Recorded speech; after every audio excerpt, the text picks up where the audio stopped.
You can make a difference in someone's life, including your own, with a job in home care. These jobs offer flexible schedules, healthcare, retirement options, and free training. They also provide paid time off and opportunities for overtime.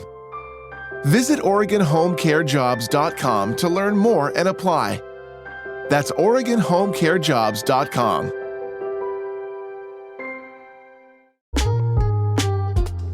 Each summer, Kenai Redfish Company travels to Alaska's Cook Inlet to sustainably fish wild salmon and then brings it back home to share with our community. Family-owned and based in Northeast Portland, Kenai Red Salmon Shares offers households the opportunity to pre-order a portion of their premium flash-frozen salmon to enjoy all year round. I know you've heard of farm to table. This is boat to table. Visit KenaiRed.com to place your order. That's KenaiRed.com. And be sure to use promo code CityCast15 to get $15 off.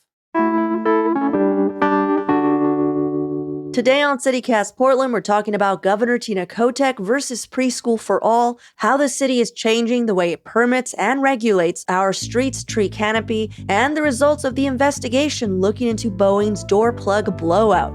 Joining me on this week's Friday News Roundup are our very own senior producer, Giulia Fiaoni, and KBOO News Director, Althea Billings. It's Friday, June 27th. I'm Claudia Meza, and this is what Portland's talking about.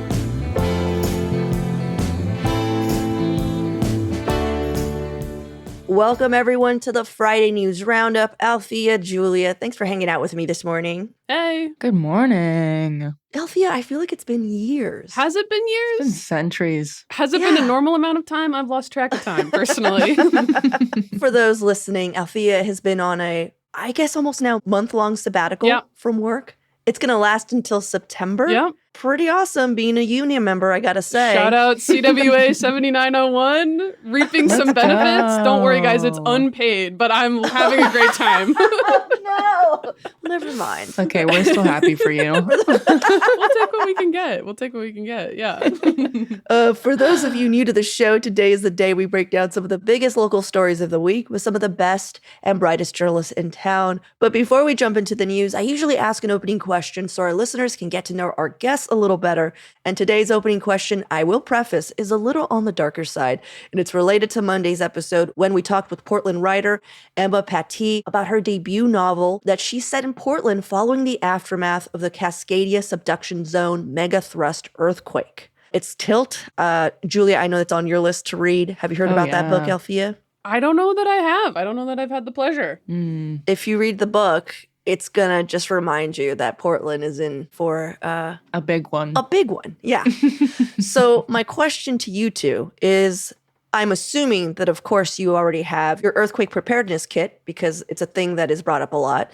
But yeah, right? Totally. You guys have it all? Water. Yeah. Okay, great. So what seemingly frivolous but necessary to you item would you have in your earthquake kit? I'm not talking about basic necessities like food, water, shelter, batteries, toilet paper, that kind of stuff. Just the thing that you're just like, if I'm going to be living in my backyard for 2 weeks or however long it takes for us to go get back online, I can't live without this. Mm-hmm. Or I'm going to look forward to this earthquake because I have this. Oh, God.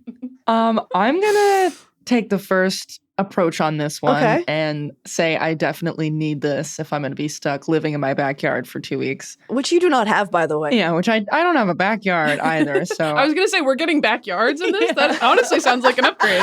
I thought about this and it's really silly, but I would need a hair tie. And I say this because my hair has been growing out lately. It's been very short for many years now. And it's at the point where it's like just past my shoulders and constantly touching my neck. And every day without failure, at a certain point in the day, I start to feel like I am suffocating under my hair and I have to put it up, especially when it's hot. So if I'm stuck for 2 weeks with my hair on my neck, I'll be so miserable, regardless of what's going on. So I need just one hair tie at least. And I'll be okay. which is crazy. Have you thought about cutting your hair? I don't know. It's a thing. I'm trying it out. I'm probably just going to cut it again. I'm just saying. Anyway. You're allowed to cut it now. They let you. You know what I'm going to pack on my kit, Julia? I'm going to pack some scissors for you. Scissors. Just because I know it's going to happen. You're so thoughtful. Earthquake haircut. When? Except I got to give it to you. Yeah. All right, Althea. Okay. What's in your kit? I have two possible answers. One of which is maybe a little bit too radio-brained, but some sort of audio recording device. Kind of get a captain's log going and just like imagining the podcast episode you could make out of my perfect adventure in the big one, you know? Oh my God. My other answer would be like crossword puzzles and a pen. Because I think it might be a little boring, honestly. Not if you go through all of Portland giving free haircuts like I'll be doing. Okay, there you go. Wait, and I'll come with a podcast episode about the earthquake haircuts. Most people were sad about their houses crumbling, but they felt worse after Claudia completely Oh my God. See, that's what I'm trying to avoid with my hair tie. Everybody's getting a rat tail. Everyone is getting a fucking rat. Even if your hair's short, we're just going to get really short right around the nape of the neck and then a long piece. I survived the Cascadia rat tail. Okay, here's what I would have in mind. I'm just going to dive into my escapism. I'm going to get some fun graphic novels or comic books that I've been meaning to read, which is why I was like, maybe I'm excited that it happens because I'll just be like, oh, my books.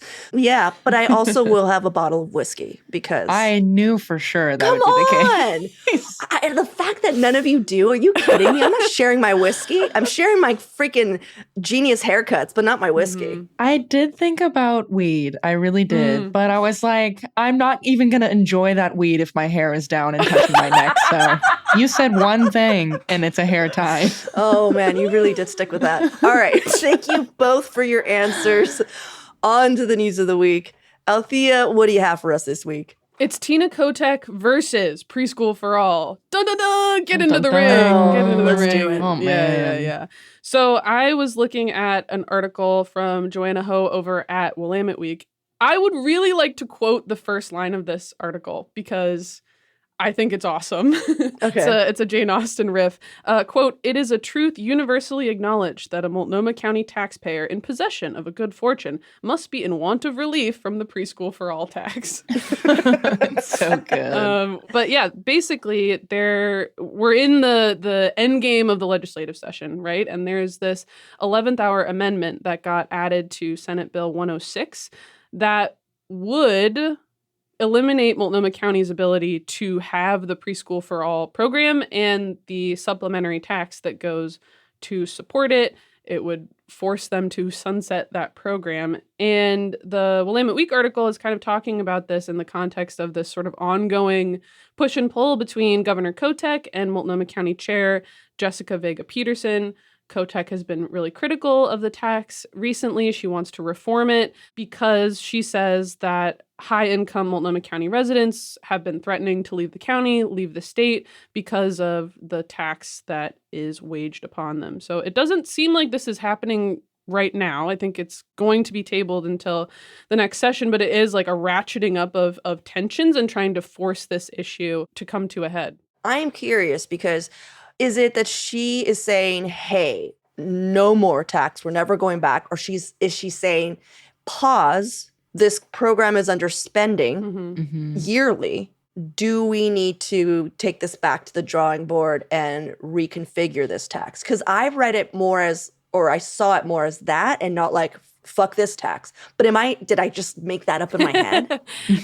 I think, honestly, there's kind of a foot in both camps, right? Because a letter from earlier this month that Kotek sent to Vega Peterson had a reform structure in mind, which would be pause the collection of the tax for 3 years, reduce the rate of it, and eliminate the for all, the universality of the preschool program, and focus it just on... For some? Yeah. Just for low-income kids. Preschool for some. Preschool for some. Yes, dude. Well, I think, so there's that. She has this package of reforms that she would like to see about it, but there was also hints at replacing Multnomah County Preschool for All with some kind of statewide model, which is interesting, but maybe that also wouldn't be universal. It would focus only on low-income kids. And supporters are kind of freaked out by this. And they're saying that, the universality of it is the point. Yeah. Yeah. It's also what we voted for. True. That's true. It's just one of those things where I know that there aren't any other programs like this across the state right now. So they would have to completely shift back to old models where it truly wouldn't be for everyone. The only other type of programs that are out there statewide are for low-income families. So it would be ultimately ditching the model altogether, even if we were to renegotiate the tax rates and everything else after 3 years. It wouldn't be the same anymore, is what I'm hearing. Mm-hmm. Yeah, and part of the push behind this, right? I mean, we remember when this was voted in, is that childcare burden is heavy on everybody, even if you are a higher income earner. And it wasn't discussed in the Willamette Week article, but I think it was maybe Coin or KGW I was looking at as well. They got to talk to somebody who both their family pays into the tax and they get the childcare out of it as well. And there are people who are, I guess, countering the narrative that everybody who makes more than 125K is sprinting out of the city because of the 1.5% income tax that they're facing. I mean, people have been disappointed with how quickly universal preschool has rolled out, right? Like the county scaled back some of their metrics. They're funding, I think, 4,000 seats in the coming year, but they need 11,000 to actually serve the whole county, which is something they're trying to do by 2030. And it's been slow. They've been sitting on some money, and we're in this tougher economic time than we were in 2021. So people are anxious about that.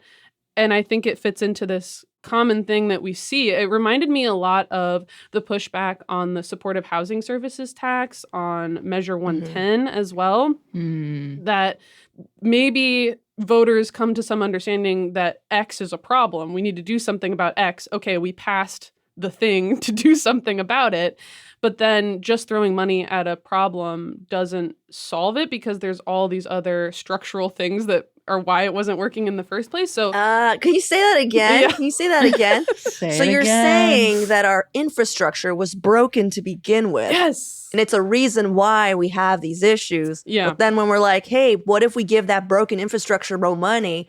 And then we're just like, but why isn't it working? It's not working. You know what I'm picturing right now is like someone continuing to put money in a broken vending machine and being upset that nothing's coming out. Yeah. Yeah. It's like, what are you doing? Y'all. Okay, so here's the deal is why can't both things be right? I grew up in California, and we have a program called Head Start there. And I can't imagine my life had I not gone to Head Start. For a lot of kids who are coming, even like, if you're middle class, whatever, like you said, everybody was in Head Start. And so it gives you this different worldview outside of your own house of normalcy. If that makes sense.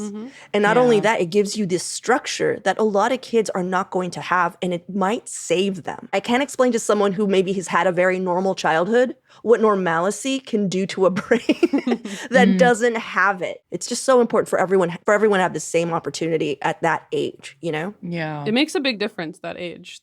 I remember when the measure was on the ballot that there was all of this stuff talking about how having preschool is a meaningful determinant in your schooling, like the future of your life, how that goes. If you like school, yeah. I loved school because of it. I started hating school in high school, but that's a whole other thing. But the other thing I wanted to say is it's clear that the program isn't well run. And there's a ton of money going in. And it could just be, like you said, Althea, hey, it's supposed to have 11,000 seats. Right now, we only have 4,000. So maybe that's why we're underspending. But I get the reasoning that someone might have of being like, pause, it has enough money. If it were like, pause, it's going away, that's like, no, we voted for it. You can't just take something we voted away or it's going to be preschool for some. Right. It should be preschool for all. And it should also be run well. Yeah. I don't think it should be an either or, I think a lot of my questions are wondering why the rollout is so slow and why we have thousands of less seats for students than we do right now. And thinking about what the possible solutions could be. If the reason is that we don't have the physical space for them, we already have lower enrollment throughout PPS. Why don't we just approach it in a way of being able to reserve some of those classrooms at the elementary schools to serve more students. Like, I think about the physical space and what direction we can move in to make it worth our while, right? For folks to see that their money is actually being put to good use. Yeah. I have sort of a pet hypothesis, which is maybe this is how government always works, and we just don't normally care as much about what they're doing. Normally, tax levies are a little drier, a little more dull, a little more doing more of the same, like funding the zoo. You know, I'm not like checking up. I'm like, well, how is the construction of the leopard habitat on time? You guys are behind. What the hell? We're supposed to have 3 leopards in here by now or whatever. Yeah. And so I see what you mean. It's also maybe like, because we care, because people are like invested in these programs, I think there's extra sort of like, what's going on? Why haven't we fixed this problem that you told me that my part in fixing it was voting for it, so I voted for it, and it's not fixed, so what the hell? Yeah. All right, well, let's take a quick break here, and when we come back, more headlines of the week.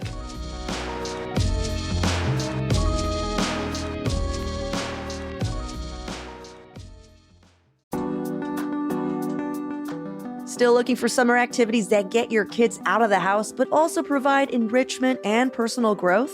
Well, you're in luck. Northwest Children's Theater award-winning summer camps still have spaces open for ages 4 through 14. Both half-day and full-day camps take place in Northeast, Southeast, and downtown Portland now through August 22nd, and you can choose from more than 30 exciting camp titles, including Bluey's Big Adventure, Mario's Super Party, The Legend of Percy Jackson, Mary Poppins, and so much more. Northwest Children's Theater summer camps are the perfect opportunity for a budding theater kid to enhance their performance skills and also make new friends. View the full schedule and register at nwcts.org. That's nwcts.org.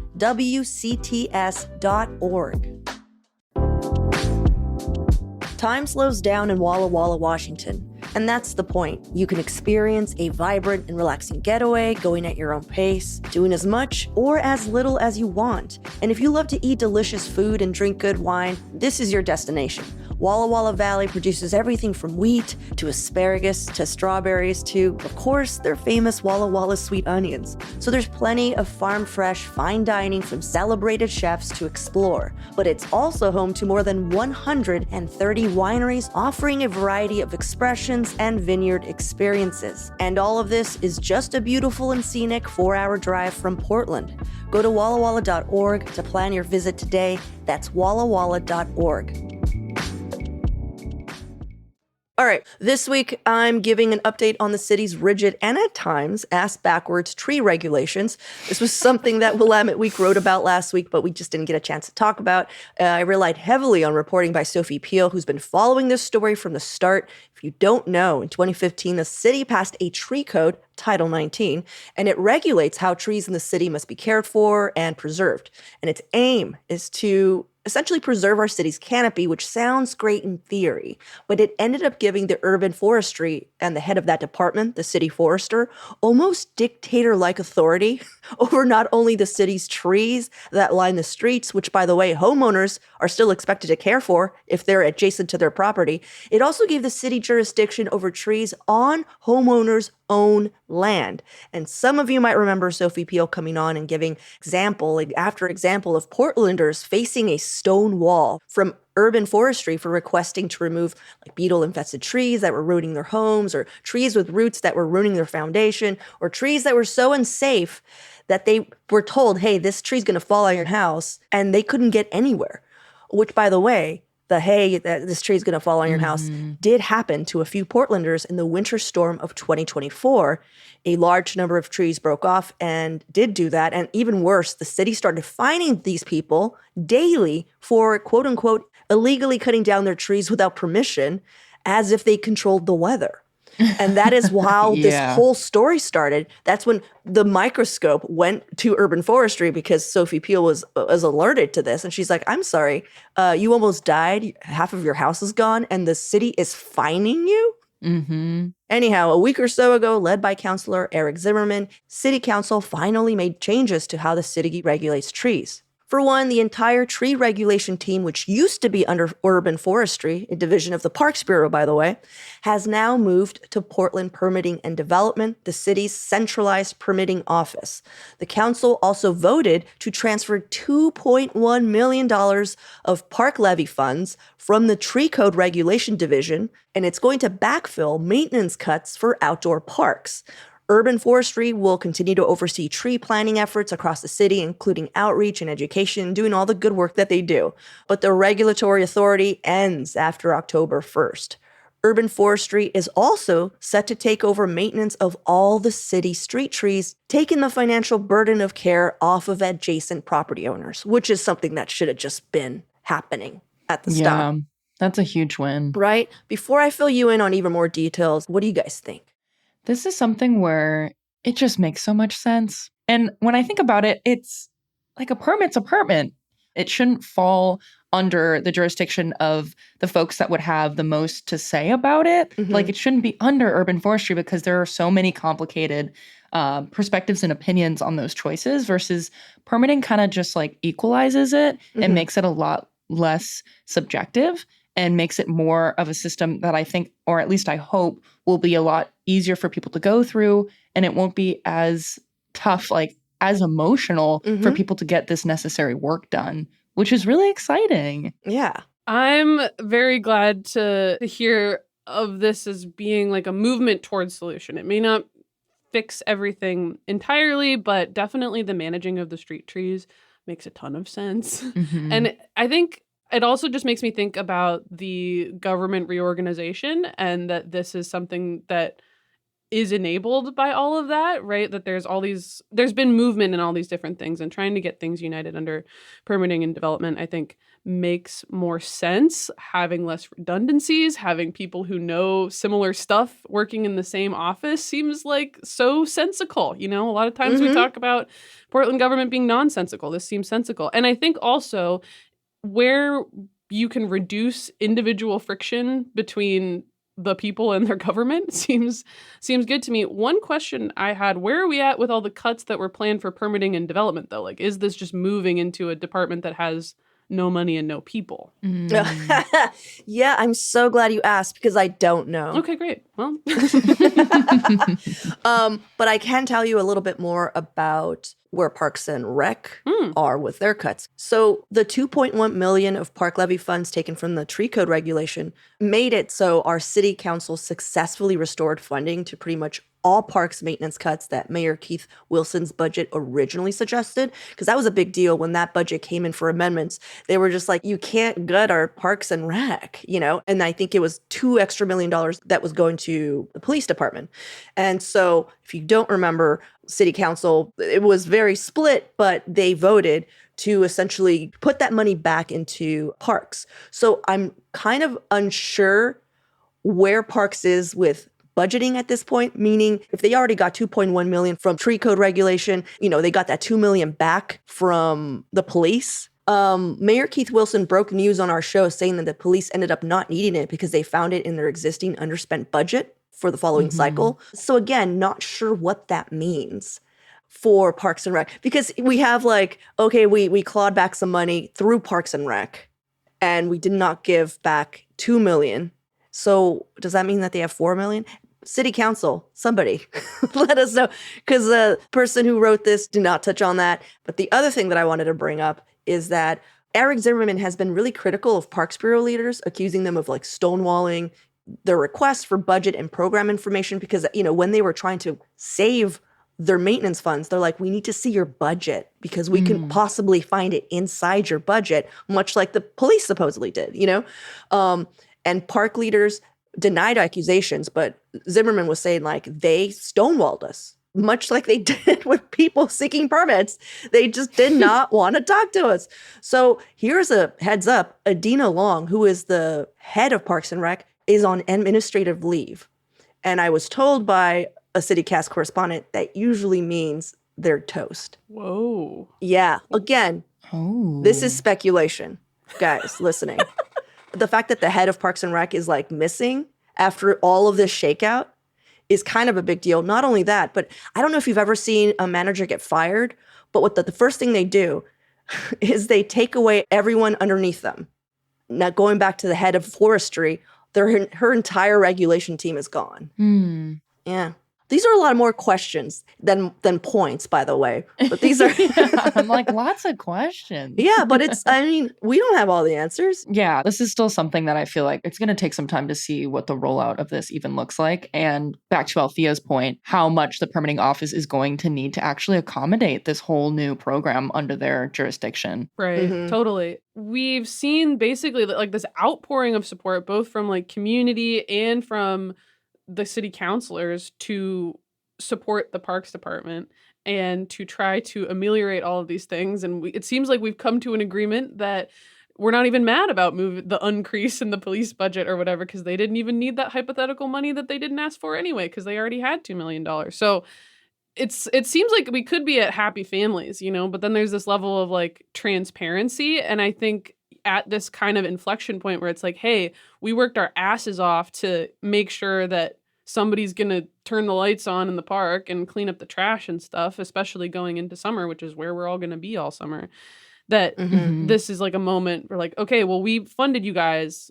We need you to kind of like get it together because we're not cutting like 60% of jobs anymore. If this money needs to go to a good place, basically. Yeah. All right. Well, let's take a quick break here. And when we come back, more headlines of the week.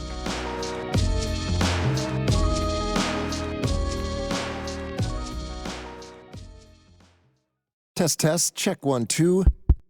You know you need unique New York. You know you need unique New York. Does that sound all right? Ah, that's better. You can always tell something's missing when you get isolated results.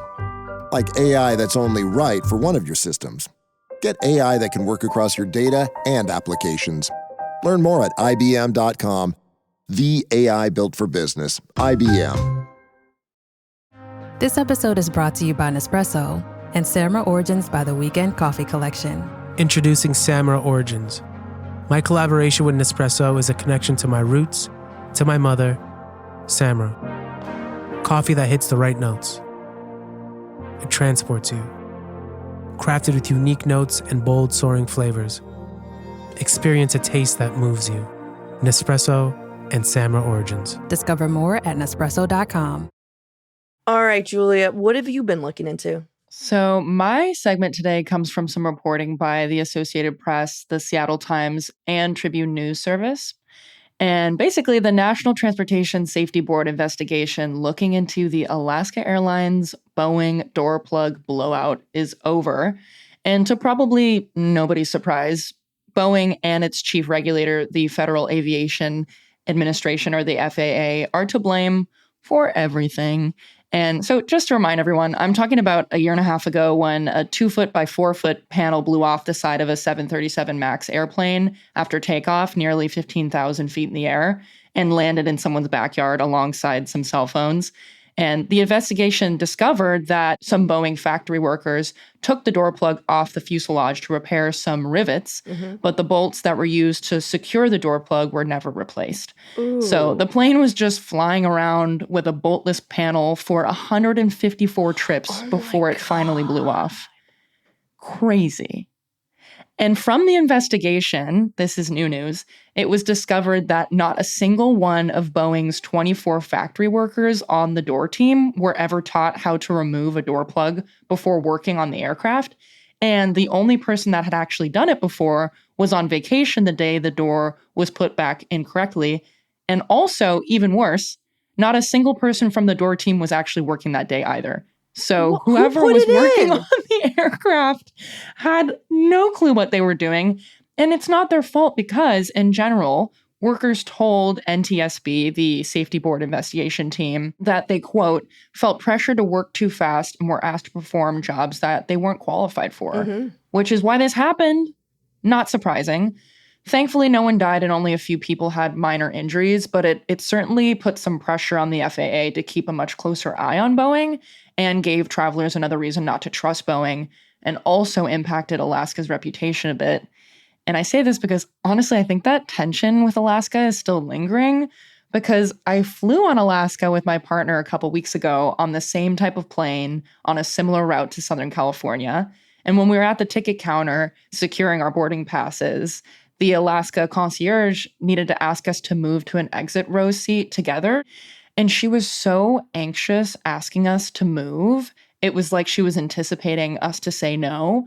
And it made me think about how before this happened, people used to be so stoked to get like randomly moved to emergency exit seat because you get more room for your legs. Like it's a win-win. Mm-hmm. But I'm wondering in general, because I feel like it's hard to really know like how much of an impact these things have. Like, do you guys both like think twice about like oh my God, yes, stop. flying with Alaska Yeah, now? yeah. Is this like a general anxiety 100%. thing?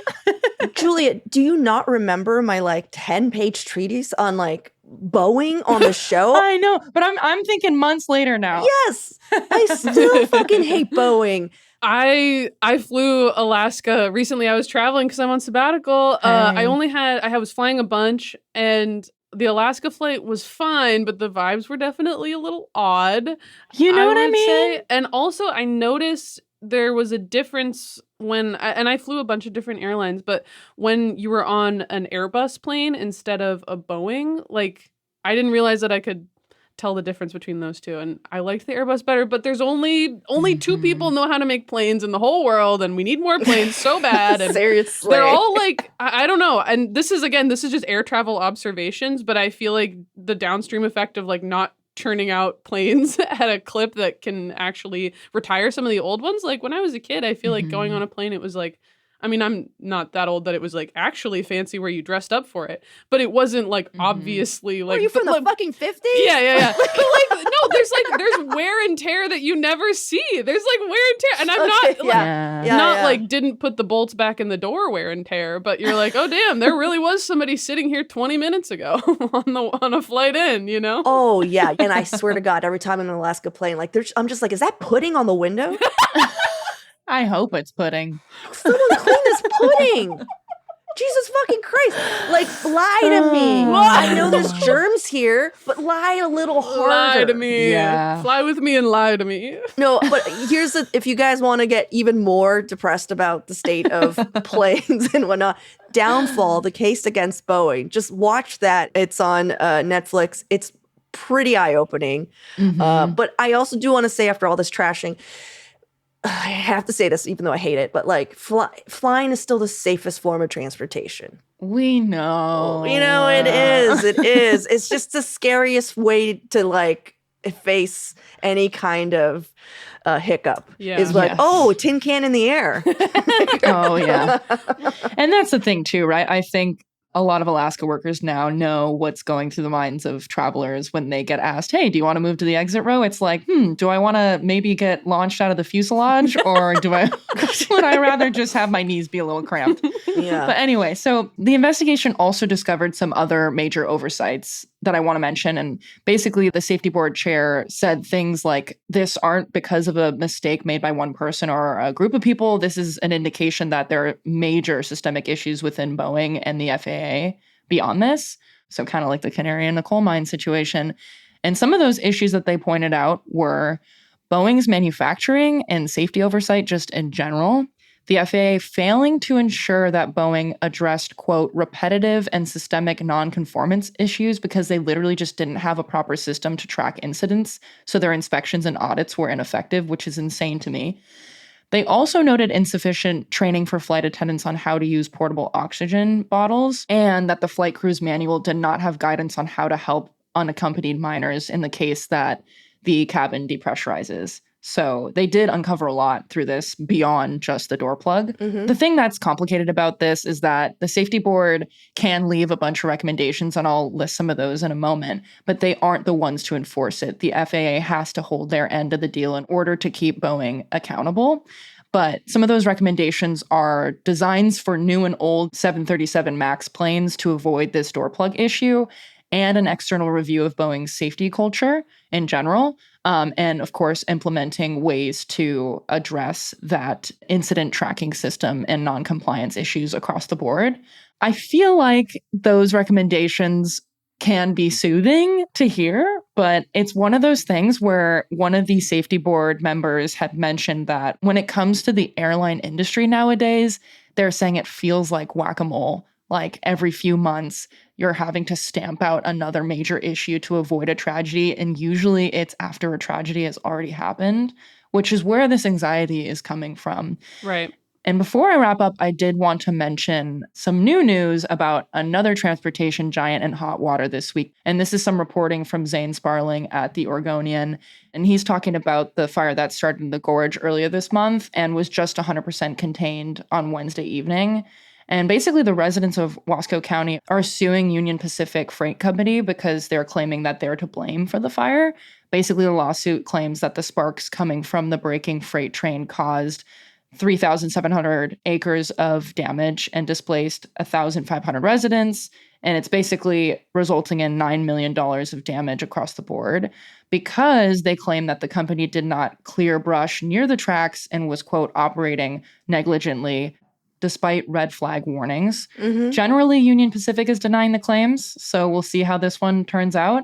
But regardless of how this goes, this does also put a lot of stress on a situation where people are already having a hard time getting access to disaster recovery resources because there's such a backlog across the state from fires that happened years ago. And I guess today's theme is just like big companies doing big irresponsible things and people trying to hold them accountable to it. But the success of that is always unknown. So a little bit bleak. How are you guys feeling about all this? Oh, just great. This is wonderful. I feel good. And I like it. You know, everybody else is going to say that it's bad and it makes their stomach turn. I like it. I think, no. Can I say one thing that I learned from the Boeing article, but I think also applies to the train situation? When you mentioned that it flew 154 times without popping out, that seems crazy, but that there's like an ethos in the aircraft industry that redundancy is really important, so that even if one system isn't working, there should be like 3 other ones that are able to compensate. Yeah. So So while that number is eye-popping, like that's what happens. I think that ethos of redundancy should be maybe more widespread, you know, like especially Doors. to trains, to Yes. clearing brush. I don't know. Let's do a couple different things. let's get a couple of things going. Why not? I love it. Yeah. That's a great idea, Althea. Let's do it. Let's plan A, plan B, plan C. Yeah.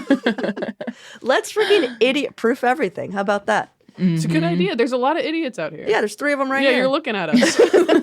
Jesus. All right.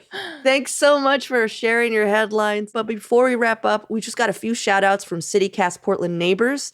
Neighbor Virginia T wants to shout out Curious Comedy Theater in King Neighborhood. It's a wonderful comedy theater plus a welcoming community hub where you can take classes and make friends. I've seen a couple shows there and I have to test. It's a really cool vibe. Yeah, and neighbor Edward P. says, come make a new friend and be a brave neighbor. Brave Neighbor Coffee House is the living room of Boise neighborhood. So sweet. That's nice. And neighbor Miguel S. says, Momo Sushi has a good value, especially during happy hours, and a very delicious vegan sushi option. Ooh. Vegan sushi. All right.